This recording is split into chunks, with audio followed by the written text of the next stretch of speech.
at previous Nature Communication and PRX. Actually, he is really one of the world leading experts who can use all the stochastic tool and developing a tool to understand the molecular systems in a complex biological system. So let's welcome today's speaker. Thank you for the introduction.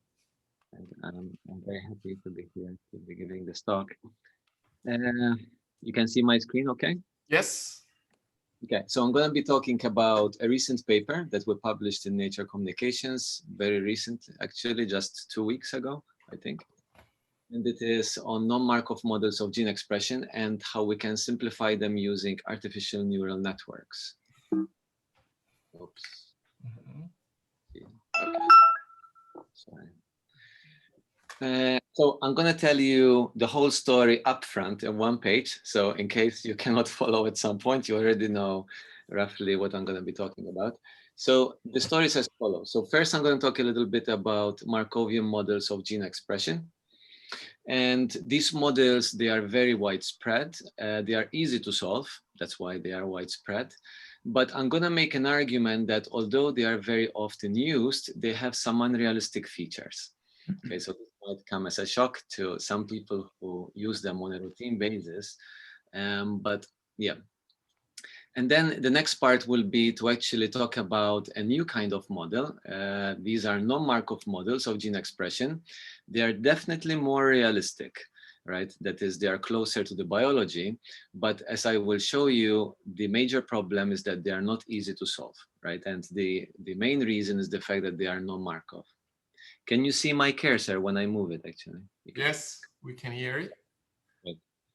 And then the last part, which is the major part of the talk, is how can we map these non-Markov models into a type of Markov models? And by type, I mean time and homogeneous Markov models. And the mapping, for the mapping, we shall use neural networks, although it's actually in some cases possible to do this analytically too. Okay, so that's the whole story. Basically, you already know what I'm gonna be saying. So I'm gonna give a bit of very short introduction to noise in biochemical systems, biological systems. So anything that goes on inside the cell, it can be traced to a set of biochemical reaction events, right? And so typically if you are studying some pathway, that means that you know all the reactions that are in that pathway, or at least the major reactions, right? However, that still does not give us complete knowledge, right? And the reason is that there are two pieces of information which are uncertain. The first thing is that although I might know all the reactions, I will not know which reaction will fire next, right? So at any one point in time, you can only have one reaction occurring in a very small time. And the next thing is that even if I know which reaction will occur next, I don't know what is the precise time when this reaction will occur. So there are two sources of noise, at least. This is a minimal kind of way of thinking, right? And these sources of noise, what it means is that since I cannot tell exactly when a reaction will happen or which reaction will happen, it means that I cannot precisely tell what's the number of molecules inside the cell at a future point in time, right? So these fluctuations in molecules due to these two factors are popularly referred to as intrinsic noise. There is other sources of noise, right? But for simplicity, we'll just stick with these. And the very popular Gillespie or the Gillespie algorithm simulates the stochasticity by essentially throwing two dice. One tells you which reaction will occur next, and the other one when it will occur. Okay. Now, noise can be, intrinsic noise can be further separated according to what we are talking about. And you know the central dogma. So the central dogma is that we have transcription. So the mRNA is transcribed from DNA. And then we have translation where the mRNA is translated by ribosomes into protein, right? So we can say that there is noise to do with transcription and noise which is associated with translation. And for the purposes of this talk, we'll only be concerned about noise to do with transcription, okay? So transcriptional noise can be defined, one way to see it would be that this is variability in the mRNA numbers due to uncertainty in the time when the mRNA is produced. Okay, so of course, transcription is a very complex process, right? You have the polymerase has to bind, then it has to process along the gene and all sorts of other reactions, right? Before the mRNA is produced, and then there is splicing, export. So there's a lot of sources associated with this step, okay? Now, this transcriptional noise, we can measure it. And the way we measure it, so to speak, is we can measure distributions of the mRNA per cell. So these distributions look like these gray histograms, okay? And the fact that there is, the variability is essentially manifested in the fact that these distributions are quite wide, right? And the techniques used to measure, to make these measurements are FISH, fluorescence in situ hybridization, where you actually tag an mRNA by some fluorescent marker. At its simplest, that's how it is. There is different types of experiments that one can do. So one kind, which is the most common type, it can detect the total number of mRNA per cell. This is by far the most common. Another type, which is which I'm going to make an argument for it as to be the better type, is actually deduction of nascent RNAs. I'm going to be talking a bit more about nascent RNAs later on, but the distinction is that, so this one, the mRNAs per cell is, as it says, is the whole mRNA in a cell. It doesn't matter if it comes from the cytoplasm or the nucleus or where it is, right? Although mostly it will be from the cytoplasm, probably. The nascent RNAs, on the other hand, they are RNAs, mRNAs, which are still being transcribed, right? So they have not left the nucleus. They have not even they are still attached to the gene. So I'm going to come back a bit later, but at this point, the important thing to remember or to realize is that it is possible to get distributions for both of these two types of mRNAs. Okay. So the question then is, so what's the point of mathematical modeling here, right? How can it help us? And often we are motivated by the question that we would like to understand some of the details of transcription by fitting a model to this data, right? And in particular, one of the important things that people would like to understand are, or what they would like to estimate are, what are the values of the transcriptional parameters? So the initiation rate, degradation rates, promoter switching rates, these kind of things. So then the process is basically postulate a model, solve it, that is get some distribution of the mRNA numbers, then fit it to the data. For example, here you can see that it has been fit. Mm-hmm. And from this fit, then you can infer what are the parameters. So this is the main point, you could say, of this flavor of mathematical modeling. Now, the most common model of gene expression, and which is used to fit the data in the literature, is called the telegraph model or the random telegraph model. And this is extremely popular. I would estimate something like 99% of the literature is on it, right? So I will describe this model briefly. So first of all, it was proposed and solved long time ago by Pecud and Icart. And it actually wasn't so well known until this paper by Arjun Raj and collaborators, which popularized it because they, well, besides solving it again in their SCI, but they also applied it to analysis of experimental data. Okay, so the model is very simple. You have two gene states. The gene can be either in the off state or in the on state. When it is in the on state, mRNA can be produced, and subsequently mRNA is degraded. Okay, so it's you could call it a minimal model of gene transcription. And so we can associate rates with each of these, lambda, gamma, mu, and delta, right? And then one writes a master equation. So the master equation, although I'm not going to write it here explicitly, it's a time-dependent equation for the probability of observing so many molecules at a point in time. Okay, and so This can be written for both Markov and non-Markov models, although often it's associated with Markov models, right? So this is a Markov model, so it's memoryless. The master equation can be written down and solved very straightforwardly using the method of generating functions. And the solution is this one. So this is the marginal distribution of mRNA numbers, M, in steady state, right? And it is in terms of this well-known function, 1f1, which is a confluent hypergeometric function of the first kind. Okay, and the advantage of this formulation is that this function is very easy to actually fit to to experimental data, and in so doing, then you can estimate the various parameters. It's actually not possible to estimate all 4 of them in steady state. You can only estimate the sum of the ratios. So you can estimate lambda over delta, gamma over delta, and mu over delta, right? So you'd still need to do an experimental measurement typically of the degradation rate. Anyhow, this is the standard method. Right? So the advantage of this model is that it has an easy solution, right? It can describe both constitutive and bursty expression. So let me explain what this means. Constitutive expression is when the gene is practically always in the on state, and then the mRNA has a lot of noise, and that noise is Poissonian. It is bursty when you look at the time series, you see the mRNA being expressed in bursts, and then there is sort of no expression, another burst, right? And these bursts, they have various heights, okay? Bursty expression is associated with at least 2 states, right? So this model can describe both cases, and it's easy to fit to the data, right?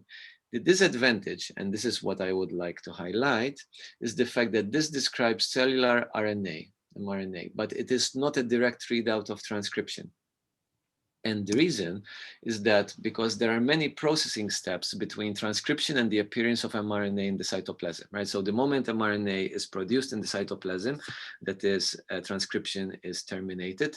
You have splicing, you have export, you have potentially nuclear mRNA degradation, right? And so if you are then getting data which is of the cellular RNA type, which is data which comes mostly from the cytoplasm, then the noise that you are sampling is noise which is not just due to transcription, but due to all these processes together. And this will have an influence for sure somehow on the inference, right? It's difficult to say how much transcription parameters estimated from this would really be reflective of the true transcription parameters. And I can tell you already that they are not. We have a paper which we're still writing up, but basically it says this, that if you estimate transcription parameters from cytoplasmic mRNA, they are much different than if you had to estimate them from other sources. So an alternative is to do a more realistic model, which of course will involve some complication, right? And one such model is that proposed by Xu Hang et al. This is from the lab of Ido Golding at the University of Illinois in the United States. And this is a non-Markov model of gene expression. Right? So let me explain it. So you have 2 gene states, off, on. Then you have, this is the reaction which essentially means that transcription has started. It amounts to the polymerase binding on the gene, okay? Now, the moment the polymerase binds on the gene, so imagine that this is the gene, right? The polymerase has bound, it will start processing. It will start moving along the gene. Okay, so this is the polymerase. It starts moving along the gene with a constant velocity. It's an approximation, but it's a very good approximation. And as the polymerase moves along the gene, the nascent RNA, so there's a nascent RNA tail, which here is shown in red, right? This nascent RNA tail grows, okay, and that's because you have this transcription occurring in real time, okay. At the end, once the polymerase reaches this end of the gene, then the polymerase will dissociate from the nascent RNA, and that's when you get mature RNA. So the model describes this in a very simple way. What it does is, instead of describing the microscopic movement of the polymerase, what it does, it says, okay, so the moment that initiation starts, then given that it started at a time t, then at a time t plus tau later, it will finish, right? Because since you have constant velocity, you know it will take a fixed time to actually move across the g. Okay. Now, this is both good and bad in a sense. So it is great in terms of the biology because this is a very, good model of what really happens. It is bad, or it introduces difficulty because the fact that you have a deterministic time lag, right? If you know initiation, what's the initiation time, you know exactly what's the termination time. This introduces an explicit memory, right? And hence you have this non-Markovian character. Right. So this is essentially what I write here, that this model is not of the memoryless type. It's a non-Markovian model. If you look at this PRL paper, you will appreciate that its solution is non-trivial. It is difficult, although it can be done, but it is non-trivial. And it can only be done in very simple cases, nevertheless, like this one. Right? You can use, however, so you cannot use the conventional Gillespie algorithm, the stochastic simulation algorithm, but you can modify it. And the modification just amounts to a line or two of code. So it's quite easy to do. Okay, so in terms of stochastic simulations, it's not a problem. In terms of solving it, getting analytical distributions and fitting it to actual data, it is somewhat of a non-trivial business. Okay, so I just would like to show you a bit why do I say that this master equation of the non-Markov model is difficult. So this is how it's written. So we have here on the left-hand side the time derivatives of the probability that at time t I have n polymerases bound to the gene, given that the gene is in the off state. And this is the same, but given that the gene is in the on state. Okay, so these are time-dependent equations for the conditional probabilities of being in a certain gene state. Now, on the right-hand side here, you'll see, so these two terms are just the usual terms you would write in the master equation to do with switching on and off. But this term and this term, these are what causes these issues, right? The fact is that these terms, these are conditional probabilities, right? So these encode the history of the process. Notice that this one, what it says is the probability that given that at time t minus tau, I had 0 polymerases bound and the gene was in the on state, that at a later time t, I will have m minus 1 polymerases and the gene will be in the off state. So in the usual master equation, when we have a Markov model, all the terms that we have on the right-hand side, they are a function of the current time, little t. But here they are a function of not just the current time, but also of the past. And this is what's difficult. So the way to solve these models, although it does not always work, right? But if there is a principled way to do it, is you would need to derive time evolution equations for the conditional probabilities, so for these quantities and the red boxes. You solve these equations for these conditional probabilities, then you plug them inside here, and then you have to solve these equations. So it's a double effort, right? Because you have to solve master equations, which are a function of the solution of other master equations. And typically, that's something you will not be able to do, because even if you can solve for the conditional probabilities, then the right-hand side will be so complex that it will be almost impossible, right? In this case, it can be done, but generally, it's a messy business, as I basically summarized it at the bottom of the slide. So then the question is, can we somehow solve these delay master equations by mapping them to conventional master equations? That is, we want to map them to Markov processes, right?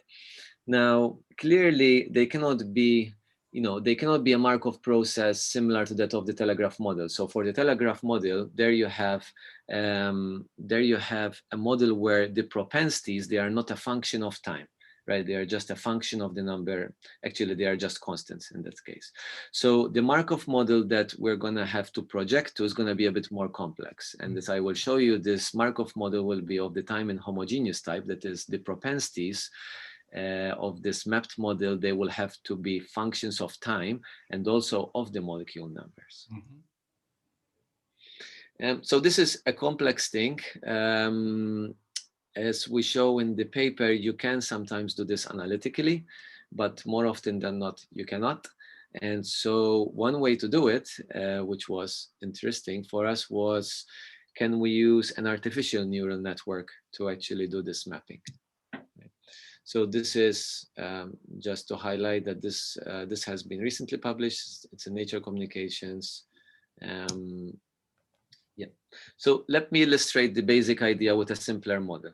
So let's start with a model where we have constitutive expression. So here we produce nascent RNA at a certain rate, rho, and then after a certain fixed time, tau, so this is the actual elongation time. So is the time it takes for the nascent RNA to travel along the gene, right? After a certain time, tau is destroyed. So the master equation associated with this non-Markov model is of this type, right? So this is just the usual term to do with the production. And here we have a term which, as I mentioned earlier, this is the one which encapsulates the fact that the process has some memory, right? So this is the term that describes degradation here, right? And this is the term that we're not happy with, right? Because it has this memory. So the idea is, can we map this onto a master equation of this type? So I've left this term the same because there's no memory, but notice here I have written propensities which are similar to what you would write to a normal Berdett process. If you just had a Berdett process and you wanted to do a Markov model, you would write this kind of thing. But here, what I have as n and theta, so which is just a function, you would just write a constant multiplied by the number of molecules. Okay.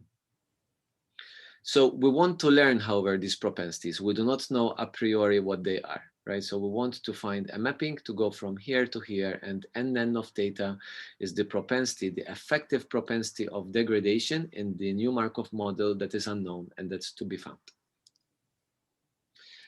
Okay, so we can rewrite this master equation in a standard form. D by dt of P of t is this transition matrix A of theta multiplied by P of t. And P of t here is a vector of the probabilities. And the transition matrix can be conveniently be broken down into two parts. One is a part that is known, D. So this is the part which is essentially associated with this part. And the other part, n of theta, is the part that is unknown. Okay, so n of theta is really what we need to learn, right? And notice that n of theta itself, it has n quantities which we need to find out, right? So one, from 1 up to n, right? And that's the fact that these propensities, they will vary according to the molecule numbers, right? So, yeah. Okay, so before I go into how we did the mapping, I want to give a very, very short introduction about what are neural networks. This is really, it doesn't do them justice, but it's as much as I can do in this time. So consider what's called a two input, two output feed-forward neural network with one hidden layer. So each of these nodes, they are neurons, okay? So in the neuron, as defined here, it can receive several inputs. It takes a weighted sum over them. It passes it through some activation function, and then it responds with an output. So this simulates an actual neuron, right? So these are the inputs, right? These are the outputs. This is a layer of hidden neurons, right? And in this case, for simplicity, I'm just going to stick with 2. So the way to understand this then is that the value of H1 will be W1 multiplied by I1 plus W2 multiplied by I2. So that's a net value. And then you feed this net value through some function. It could be, for example, a tanh or something, right? That's the output of this neuron. And then again, you do the same, right? So, sorry, here I forgot to say the output of H1 is W1 plus I1, W1 times I1 plus W2 times I2 plus B1. So these B's, they are called biases, and these W's, they are called weights. Right? So in general, if I knew these W's and these B's, right, then given a set of inputs, automatically I will have a set of outputs, right?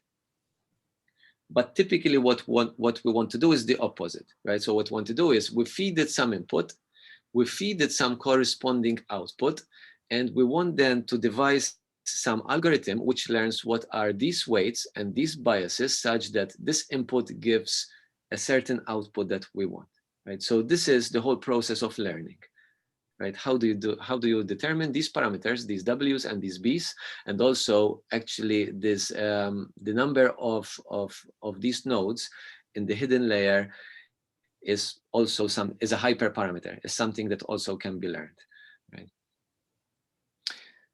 Okay, so so the whole point then of a neural network is given these inputs and these outputs, we want to learn what are these weights and these biases, and we are guaranteed by this universal approximation theorem that such a simple neural network, that is one which has only a single hidden layer, is able to approximate a very wide class of functions on compact subsets. Okay, so now we come to how we did it, right? So referring to this, clearly we need some input and some output. So for us, the input is going to be this probability vector of the initial conditions, right? So the initial, so let me go back a little bit. Yeah. So we have this probability vector, right? At time t equals 0, I'm going to assume that I know what this is, right? So these, so this vector with n+1 entries, it will form these inputs, okay? The output of the neural network is going to be this transition matrix. So this is what I really want to find out. Okay, it's going to be this transition matrix. So the way it's going to work is that initially I'm going to assign some random numbers to these weights and to these biases. So given this input vector of the probability at time t equals 0 is going to output some vector which can be interpreted as the entries of the transition matrix at time t equals 0. Okay. Now, given that I have these two quantities, p of 0 and a theta of 0, if I have p of 0 and a theta of 0, then it means that I know this time derivative, the d by dt of p of 0, from which I can calculate using finite difference p of delta t. So that gives me p of delta t. So now we repeat it. This p of delta t is a new vector. This will be the new input to the neural network. And again, I use it to compute what is the transition matrix, A of theta. And again, then I can use this and this and this and this to compute P of 2 delta t, and so on and so forth, right? So in this way, I can calculate this probability vector for, for a certain number of snapshots in time. Okay, so this is the first part, right? It's a bit complex, so I have to break it into pieces. Now, the next thing is one needs to generate histograms using histograms at the same time snapshots that I computed here, but using the SSA, using the Gillespie algorithm.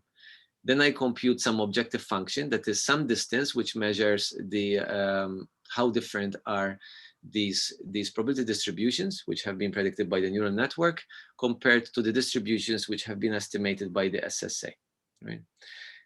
The rest of the process then involves one wants to have an algorithm which changes these weights and these biases so that this objective function is minimized, right? So that you have essentially the probability vector that is given by the neural network. It approximates very well the same probability vector, but which you get from the stochastic simulations. In so doing, automatically you end up learning this transition matrix. So that's the whole process. It's a bit complex and one needs to break it down. And to be honest, I only understood it once I actually did it in a simulation, right? It's one of those things. But everything that I've said is encapsulated here, right? And I'm not going to go into the details of how you optimize these weights and these biases, but it's true. It's via backpropagation and gradient descent, which are well-known methods. So at the end, we learn this transition matrix, A of theta. And since we have A of theta, then we can numerically directly solve these equations using finite state projection. So that's the whole procedure. So now I'm going to show you how well it works. So we applied it to 3 different models, model 1, model 2, model 3. Model 1 is what I described earlier. You produce a nascent RNA, and then after some delay time tau is destroyed. Model 2 is a bit more complex. We produce the nascent, but we produce it in bursts. And these bursts, they are of random size, and this random number is picked from the geometric distribution. So this is consistent with what we would call bursty expression, right? And after a certain fixed time tau, again, is destroyed. Model 3 is that Golding model, which I presented earlier, right? You have on, off, you produce nascent, and after a certain fixed time tau, you can destroy it.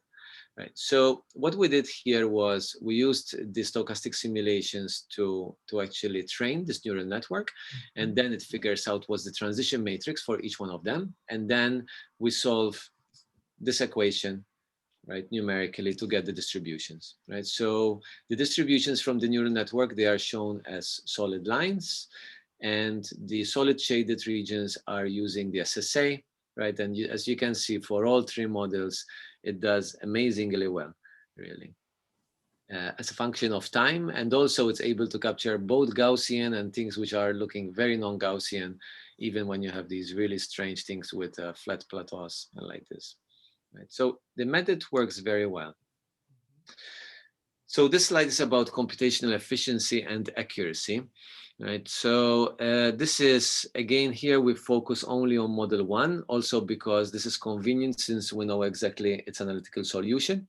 And we calculate the Hellinger distance, which is a distance between the analytical solution for the distribution of the nascent RNA numbers and that predicted by the neural network, right? So the Hellinger distance, as you'd expect, it decreases as the sample size of the simulations that are used to actually do this training of the neural network increases, which you expect, right? And of course, also you expect that as you increase the number of snapshots in time that you use for the training, that the Hellinger distance should decrease. What was interesting to us here is that we computed was the Hellinger distance between the exact solution and that from the neural network distribution for when we did this training with just 10 to the 3, so 1,000 samples, okay, and that is this number. And we found that this is the same distance you obtain. So this is shown here in dashed line. If you had to do direct simulations with 30,000 samples, right? So one, you do direct simulations with 30,000 samples, there's no neural network, right? You calculate this distance from the true distribution and this one. The other one is you do simulations with only 1,000 samples, but use this in conjunction with the neural network, and that outputs this distribution, right? And we find that the two are the same. Right, so this is remarkable, right? So if we use just 1,000 samples to actually train this neural network, it is as good as if we had to use a direct SSA with 30,000 samples. This translates into a computational saving time of 6 times. Right? And here I'm showing you what it means in terms of distribution. So this is the green is the exact SSA. Here means SSA with 1,000 samples, and NCME is the neural network trained with 1,000 samples. Right. So for this time they are roughly the same, but notice for t equals 36. Right, our method, so the red line is indistinguishable from the exact, but the SSA just with 1,000 samples gives you a distribution that's not particularly good. Okay, so the method is accurate, but it's also computationally efficient. And given that we have learned the transition matrix, one good thing is that then we can extract what's the form of the effective propensities, right? And if we didn't have any non-Markov character, we would expect this effective propensity as a function of the nascent RNA to be linear, because this is what you have for a normal first order degradation, right? But in this case, you notice that in the region that is well trained, there is definitely a non-linearity, right? Which looks a bit like a square root actually type of behavior. And this non-linearity, we quantified it with the Pearson correlation coefficient, and you find this is for model 2, that is a function of these 2 parameters, alpha, which is the burst frequency, multiplied by the elongation time. Okay, so this tells you then how different this model is from the traditional models, which assume that degradation is linear. The propensity of degradation is linear in the nascent numbers, right? You can see that linearity is only true if alpha tau is quite larger than 1. Here in an inset, I'm showing you was the probability of alpha tau extracted from actual experimental data for thousands of genes. Alpha tau is quite small. So that means that it is true that nonlinearity is very important in the propensity. As another test of the model, so here we considered model 2, and we by reconstructing these distributions of the nascent RNA number, we determined was the phase diagram. So the phase diagram here, what it means is there are two phases. It's either unimodal, and it can be of 3 different types, unimodal, or it is bimodal, right? You have 2 peaks, one at 0 and one at a non-zero value. And so the theory is actually, in this case, it can be solved exactly. And so from the theory, we can show that you have bimodality in this region 4, right, which is shown in green. And what we do using our neural network learned master equation, we can run it, we can get the distribution, and then we can classify them. So dots, they are unimodal, and crosses, they are bimodal. And you can see, you can appreciate that all the crosses fall in this region 4, which is the one where you have, where the theory predicts that you have bimodality. So this is an advantage, right? The fact that it is able to do this these type of phase plots, and it can do them very efficiently. It's very fast.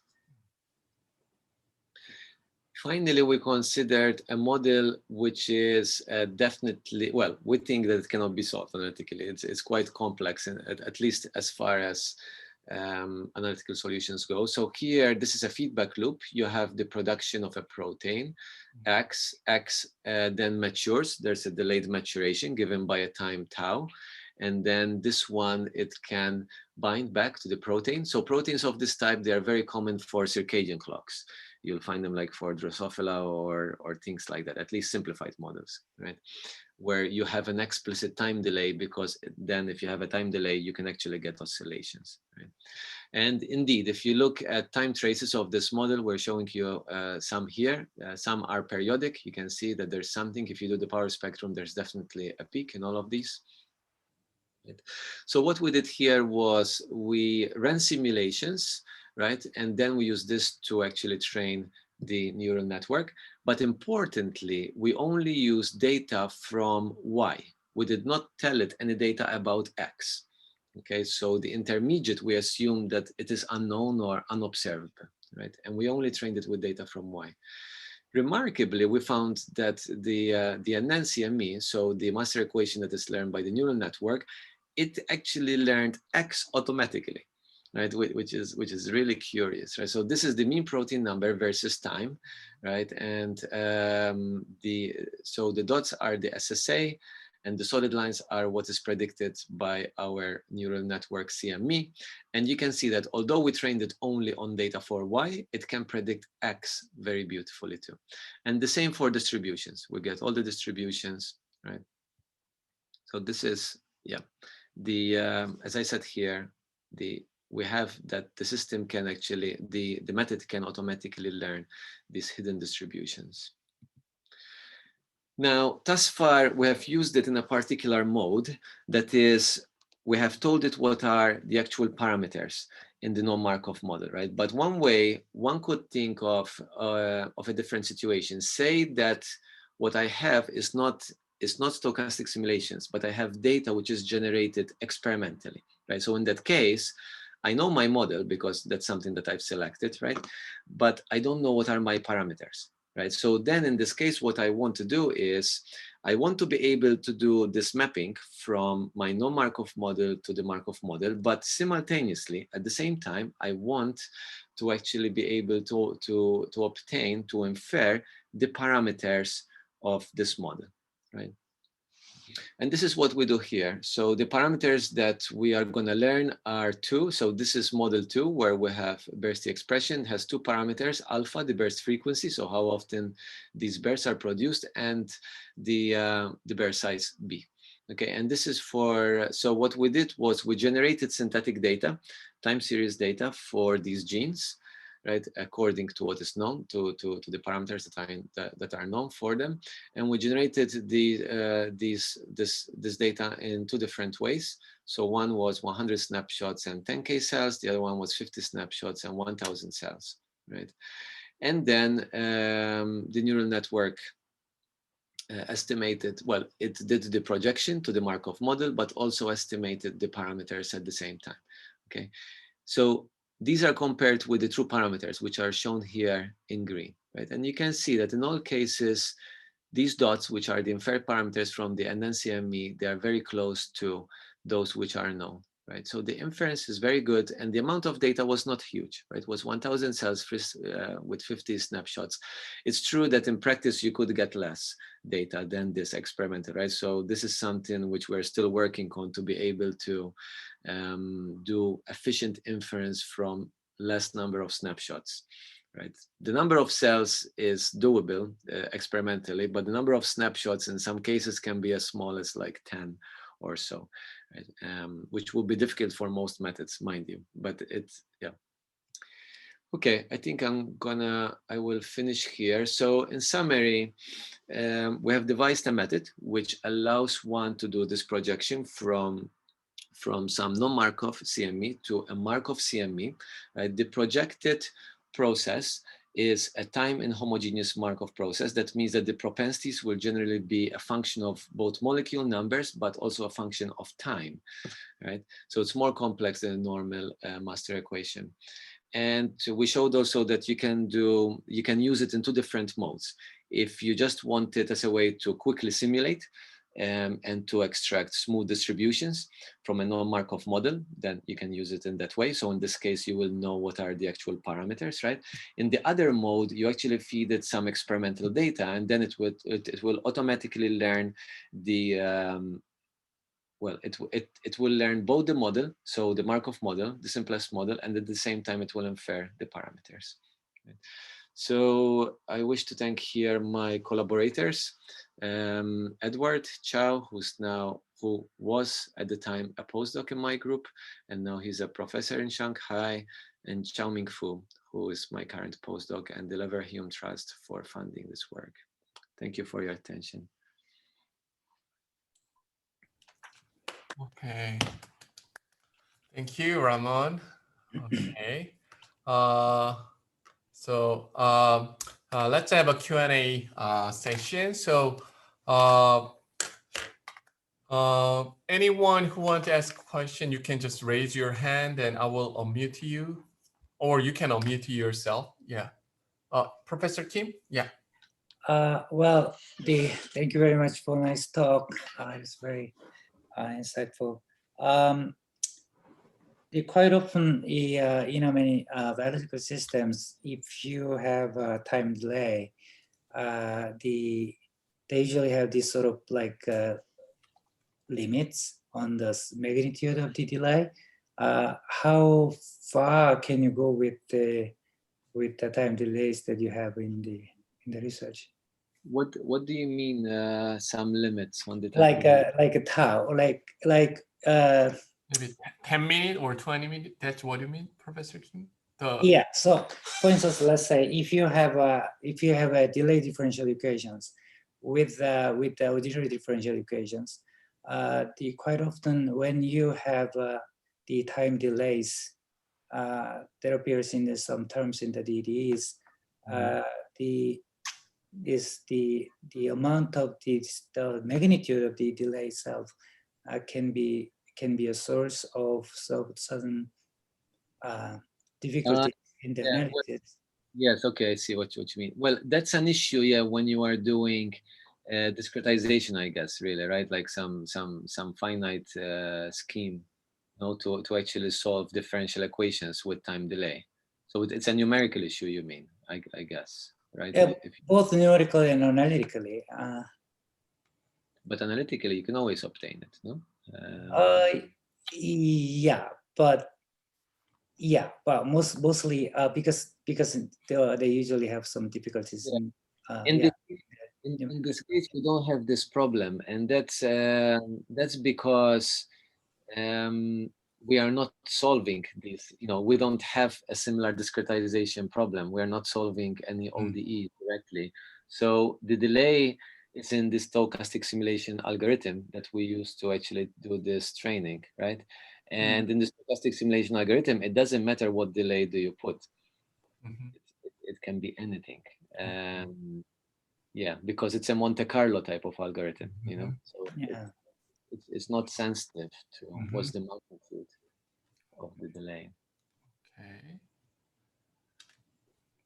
Okay, so maybe next question, anyone? May I ask? Yes, please. Good talk. Yeah, thank you very much. It's really interesting. I think also my question is pretty related to what Yang-Jin Kim just asked.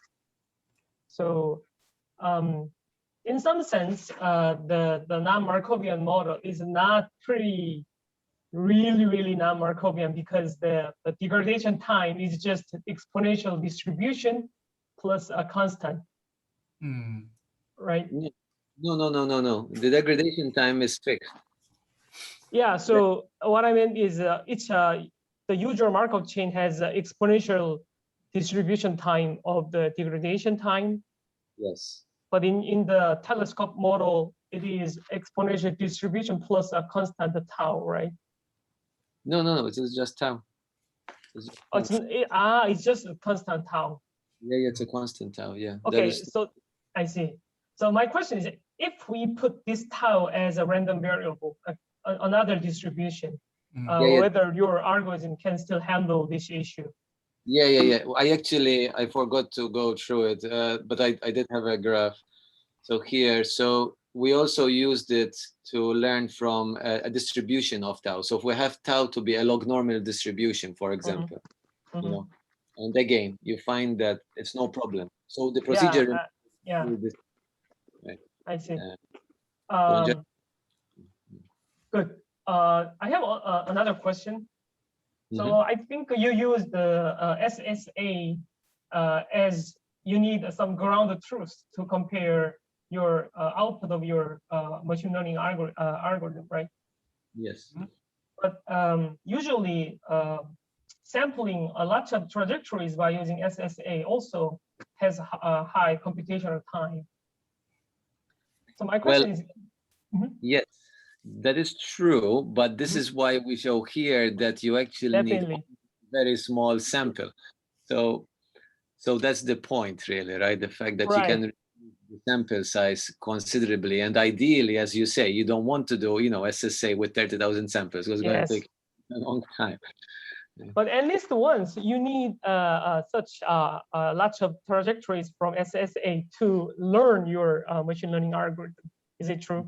That is true, but you need much less, right? So, this training is only done with 1,000 samples versus, rather than, if we had to just use SSA to obtain distributions which are equally smooth, we would need 30,000 samples. I see. Right. So yes, there is a little bit of time to do with the training. That's inevitable somehow. I see. That's good. Can we use another statistical quantities to learn your algorithm, such as first passage time or the degradation time? Yeah. In principle, it can be done. In principle, there is no problem. In practice, you'd have to see how good it is. It's good to say, but yes. I see. Thank you very much. Great. Another question? Can you apply the same method to a little bit more complex systems where you have two different kind of time delays? Where you have what? Sorry. Two different time delays, say tau 1 and tau 2. Yes, we did try that, although we don't report it, and it was working well also. However, in that case, you likely need a bit more sampling, just the fact that you have two time delays. really. But yes, yeah. We think it's a general, you could see this method as a general model reduction tool. You know, it doesn't really matter very much. You know, as far as the neural network, it doesn't care really what it as, right? The method is a generic way how to learn a transition matrix of a process of you know, of a simpler process essentially. Cool. Okay. Another question, maybe from students, I guess.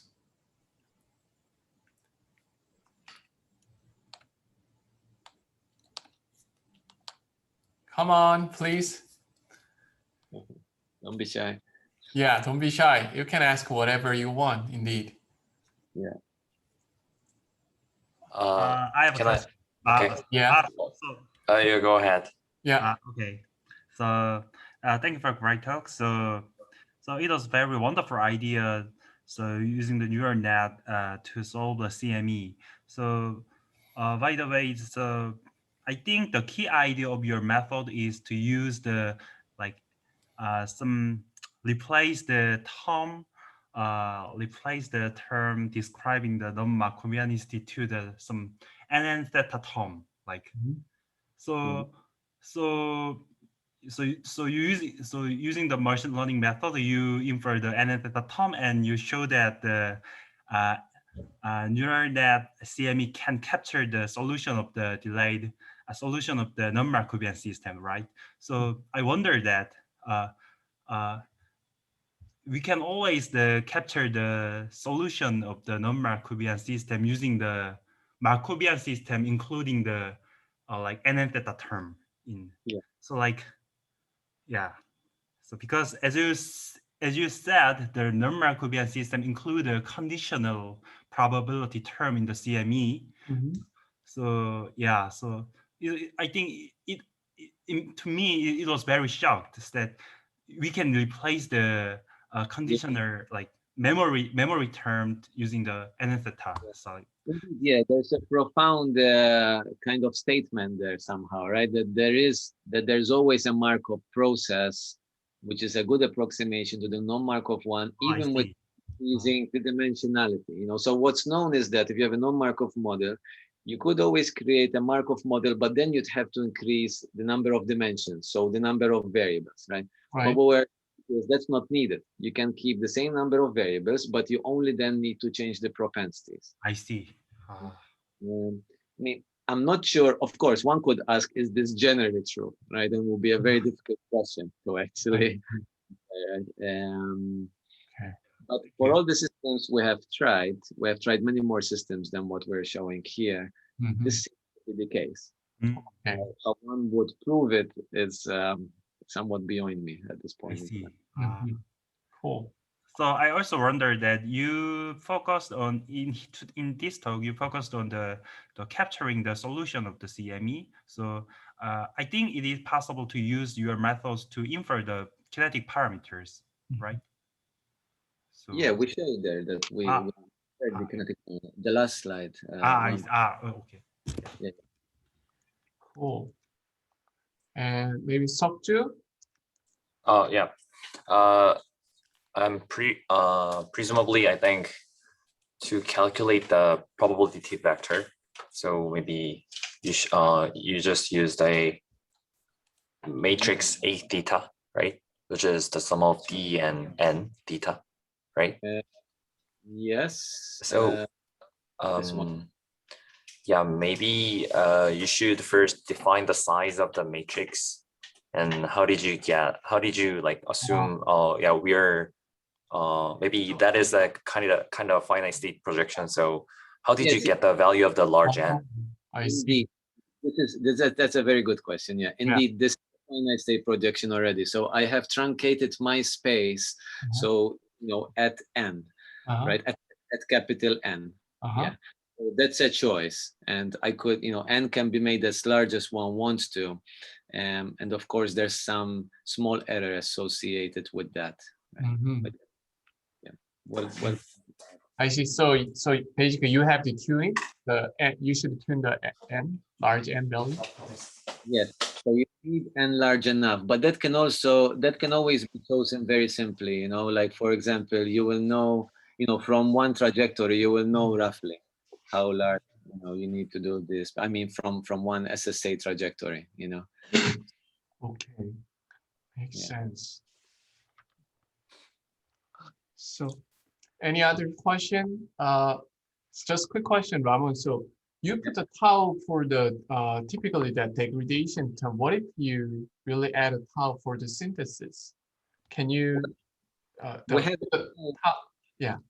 We have a tau only for the degradation here. What happened if you add it to the production? Oh, if you put it in the production. Yeah. We did not try that, but the method that I described doesn't care really where you put tau. I see. As long as you can simulate it with an SSA, the method will always give you some effective Markov process. Okay, gotcha. I guess one advantage to include the fixed delay into the degradation term is that we can get an analytic solution in this non-Markovian system, right? Like, if you put the tau in the degradation, maybe we can derive the exact solution in this one. In this case, so for this system, it is exactly solved. Yeah, if the delay is fixed, yeah. Yeah. Gotcha. Okay. I see. So we can compare the result between the capture. Yeah. Cool.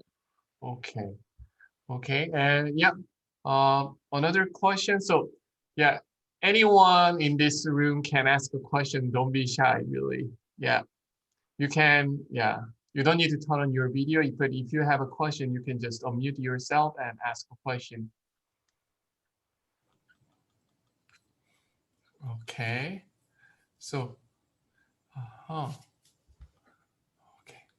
Any other question?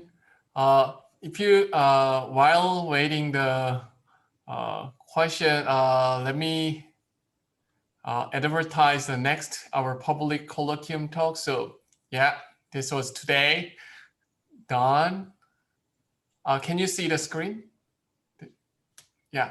So the next public talk will be June 10th, and it'll be about sleep and circadian rhythm. So if you have an interest in, please join again next time.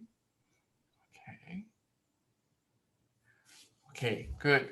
So other question? So yeah, if you don't have a question, you are feel free to leave this room, but if you want to chat a little bit more, please stay here. Maybe Ramon, can you chat one or couple more minutes now? Yeah. I have time. So yeah, so official talk is done, but maybe you can, anyone, student or professor, you can quick chat for a couple minutes, I think. Okay, that sounds great. So I have also other question. So in some slide you showed by using only one variable y, your algorithm also quite closely approximate other variable x, the probability of x. Yeah. I wonder why that happens, because my opinion is actually the birth of y comes from x, right? The x converges to y.